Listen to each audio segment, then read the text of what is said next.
Greetings, mortals. I am Nathas, one of the rulers of the underworld, or specifically the ruler of Manga Hell. And today we will be reacting to the newest chapter of One Piece, chapter 1047, titled The Skies Above the Capital. So, yeah, in case you're wondering, this is gonna be one of those chapters where, when it comes down to the story, it's not really gonna progress much. It's more of a character progression type of chapter, but character progression can still be good, and who knows, maybe something very epic is gonna happen in it.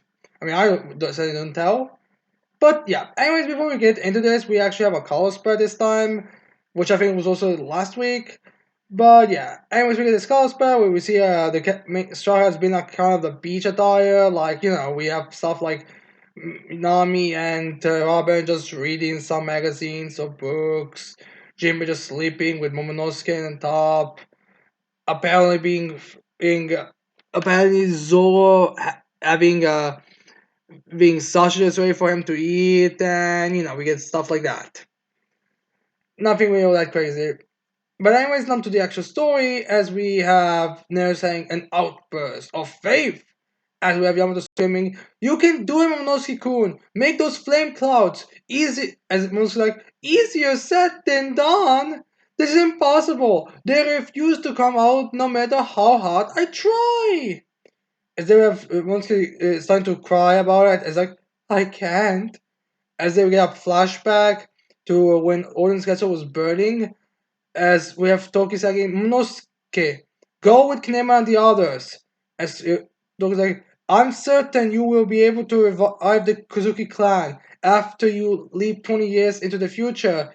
As then we had Momonosuke crying crying, he's like, "I can't." I guess we're gonna get more of a explanation to the whole travel through time as we got beforehand. Let's be real, it was pretty glossed over in the original flashback. As then we have Momonosuke be like, "If I have to go, you and Hiyori should come with me, me mother." As if can I be like, "Momonosuke-sama, think about your mother's feelings." As Momonosuke is turning around, as he's smiling on everything, as Kina's like, "This is the land of samurai. When one suffers a great failure, here their life is usually forfeit. No man should question the resolve of a woman who speak with such conviction. Nothing could be more shameful."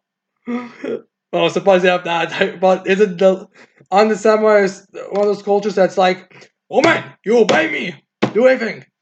So I'm kind of surprised that they have if that kind of thing in Wano, but I suppose changes in fictions can happen. After all, this is fiction. That's the mic check. So, anyways, they were mostly screaming, "Well, I'm not a man. I'm just a kid."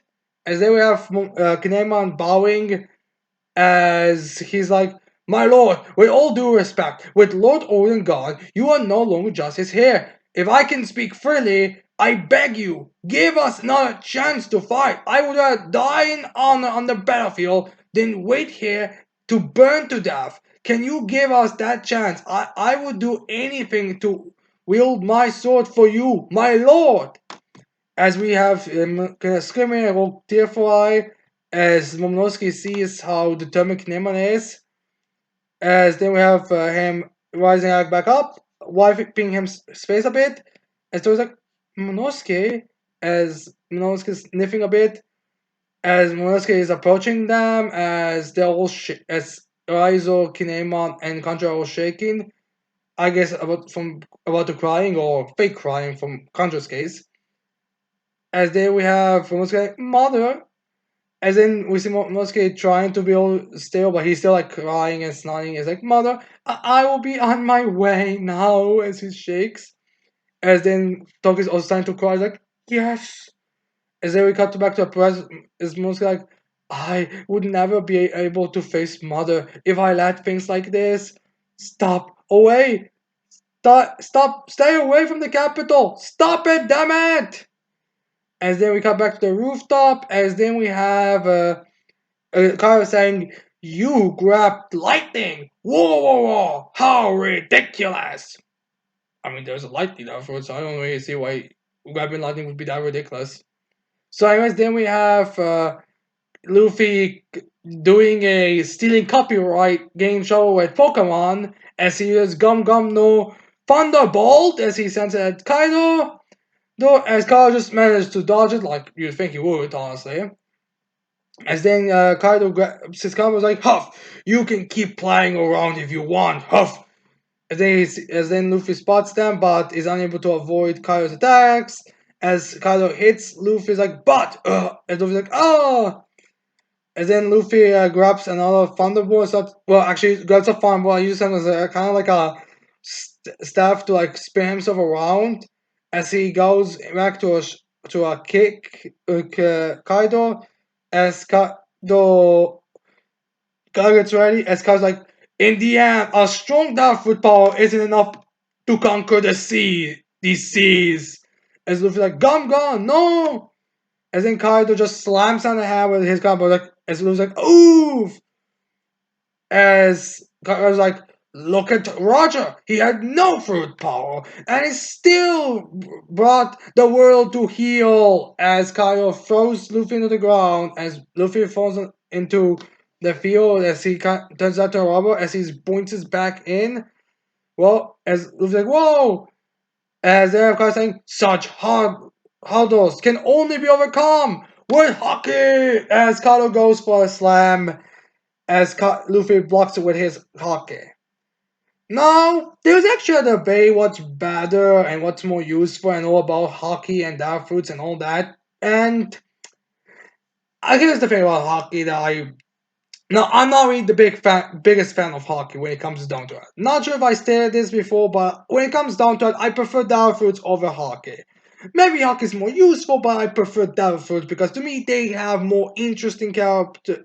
They make fights more interesting and more, gives it more.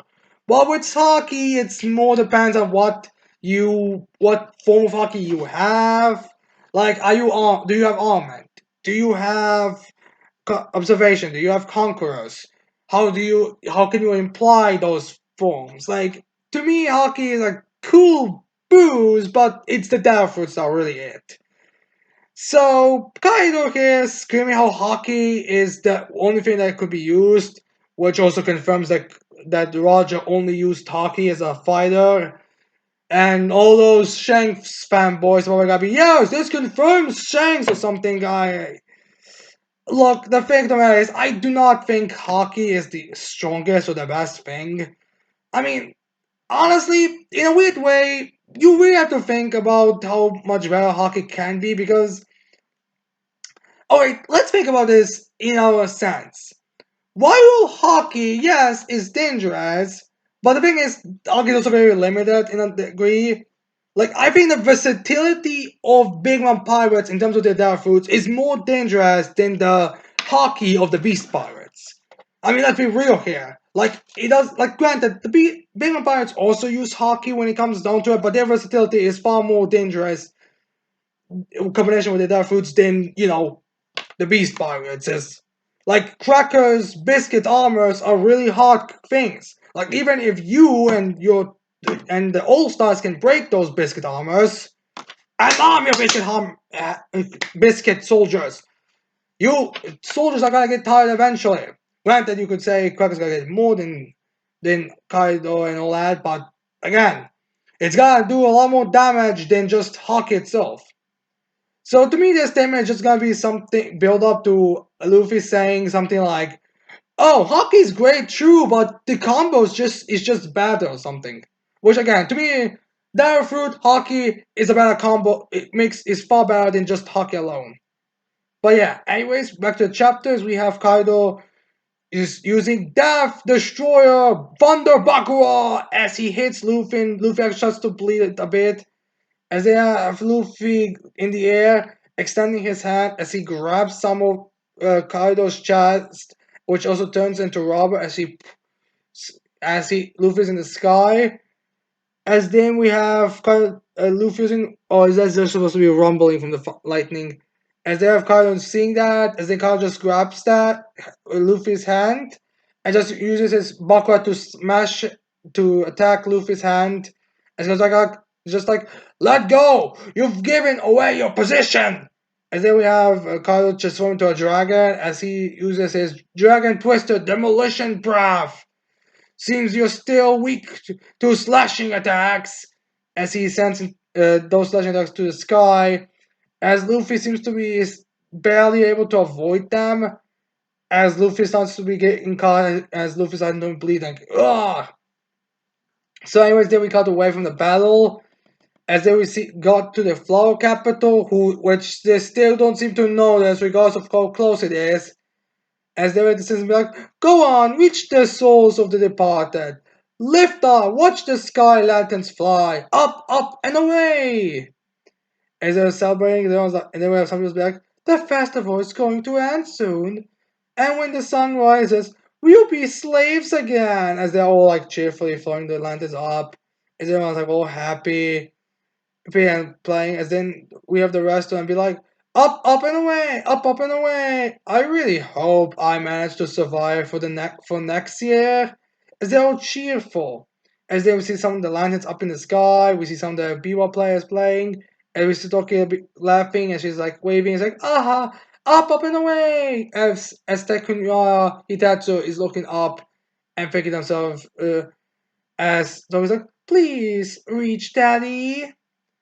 As then we have Carl be like, let go me, get down here, straw hat. As then Carl uses his bow bat, which hits Luffy again, turning him to look like he's from a Looney Tunes. He's like all ash.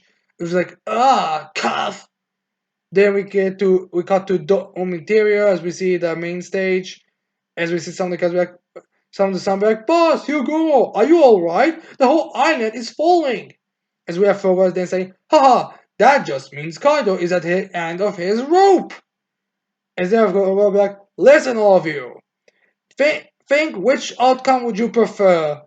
Sir Straw Hat defeating Kaido would result in this island and all of us bombing to our deaths. On the other hand, Kaido coming out on top would only give us a little longer to cling to our lives. As then Hirogo's goes back up, as then we have all of the samurai laughing. They're like, well, when you put it like that, it seems like a no-brainer. And then someone is like, I have a kid in Hakumai. And then someone guy who I think is actually one of the more recurring members of the Resistance, or I don't think we have his name, is be like, my wife is doing Ringo. Then someone else like, if this Straw Hat wins, then they can all live their lives in peace. We'll never be able to repay him, or our country would finally be back to normal. I question a few things. As then we see the Sama be like, Straw Hat son, don't mind us. Go all out and take Kaido once and for all. As they're all cheerfully jumping and celebrating and saying it. As we also see one of the, I think two of the members of those Yakuza members. As K's just listening to this, like, okay, you guys might be fine, but someone say I'm not. Don't be too happy about it. Which might go into the whole pirate betraying things possibly in the story, but I'm not like sure. So, anyways, there are some of the Beast Pirates being there, and I'm guessing this guy might have actually joined them after Queen's big action. As the sounds like, do you semi have a screw loose? We're all done for! As in he'll go notice that as he was like, and so what if we are? So yeah, they really are just willing to die to this. Anyways, then we got to the basement. As then we see Usopp and Hamlet be like, I don't wanna die, I don't wanna die, ouch! As time to finally hit it, I think Hamlet. As then we have Usopp like, you think this is gonna kill me? I'm surviving this no matter what! As then we see some water pouring into the area as that floods Hamlet and Usopp, and by the looks of things, Kiko and Kanema as well, as they're falling, water! Then we go to the treasure repository second floor where Orochi and Hiyori are. As then we see the sea stone nail falling down. As then we have Orochi like, hey, it's finally out. That tremor made the sea stone nail come loose. As then we have a bit of tension. As then Orochi's like, Damn you, at least this way I can take you with me. And then Orochi, covered in fire, transforms into his Yamato no Orochi form, which only seems to have one head left. Which I guess living by the number of the heads was actually how he was able to survive. So he doesn't, by those figures, he doesn't have any lives left. As I was like, are you watching Golden Calf? Your dear daughter is going to accompany me to hell! I don't, that's not how that works, Orochi. The only one who's going to hell is you. And believe me, you're gonna be one annoying inmate. Ugh. Question is, won't you get a cover on the manga? Because I don't think he got one yet. Huh. Thank God, I say that's a good riddance if you ask me. But anyways, then we see here a bit scared and shocked by the fact he got loose, then yeah. Anyways, then we have Luffy saying, "Hey, Momo!" Is that as Momosuke like, "Huh? Luffy?" As then we have Momosuke and Yamato looking up, and they're both like, "What?" As we see a giant hockey fist in the air as Luffy says, I'm finishing this for good. Onigashima is in the way. Move it. And we see this arm just docking Luffy, Kaido just being below it. As then I'm to be like, is he prepared to punch through the island? There we get to see a bit of a scale for this, and by the looks of things, the arm and the island itself are actually comparable in terms of size. I mean, the island still seems to be bigger, if I'm being totally honest, but not that big of a gap, honestly. As although it could just be the shape of it, honestly. But yeah, anyways, then we have what's like, Luffy, hold on. As then we have Luffy saying, Momo, I know you got this. As Momo's like, what? As then we have kind of like the fallout from this mighty blow. So yeah, I'm guessing this attack is actually gonna go through to it, and it's not gonna be something like the lightning bolt last chapter, where it just kind of was there to end the chapter off, and for us to then go focus on something else. So yeah, I'm guessing it's actually gonna hit Kaido, and yeah, I'm guessing it's like gonna be one of the final moments or the penultimate chapter to the final clash between Kaido and Luffy. And we'll see how that goes. But yeah, ending the chapter with a giant hockey infused fist is really a fucking epic way to end this chapter, honestly. So yeah. How will this go? Now, as for how this will go, well, I'm guessing that Kyle will be hit. After all, Luffy is holding him, and the fist is right here. But I'm pretty sure you can actually avoid this without getting some damage. Like maybe if he shrinks down. But even that, I don't think would really help him that much. If it'll probably just make it even easier to hit him. Instead of having to be too focused on shrinking. But yeah.